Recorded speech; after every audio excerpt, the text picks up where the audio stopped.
நம்ம வீட்டில் காய்த்த சொரக்காய்களை தான் இன்றைக்கி நம்ம அறுவடை பண்ண போகிறோம். இந்த சொரக்காய் ஒரு நாட்டு ரக வகை சொரக்காய் செடி. இப்போல்லாம் இந்த சொரக்காய்களை கடையில் கிடைக்கிறதே இல்லை. வெள்ளரிக்காய் மாதிரி ஹைப்ரிட் சொரக்காய்களை தான் நம்ம பார்த்துருப்போம். இந்த குண்டு சொரக்காய் எப்போவாது தான் கிடைக்கும் போது வாங்கி கண்டிப்பாக பயன்படுத்துங்க. உடம்புக்கு ரொம்பவே குளிர்ச்சி தரும்.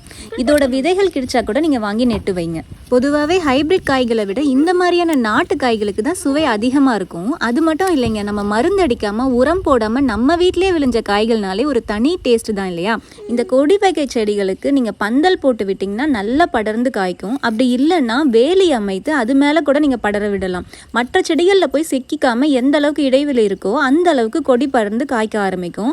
நம்ம வீட்டில் இந்த சைடில் செடிகள் எதுவும் இல்லாதனால நாங்கள் வரப்பு மேலேயே படர விட்டுட்டோம்.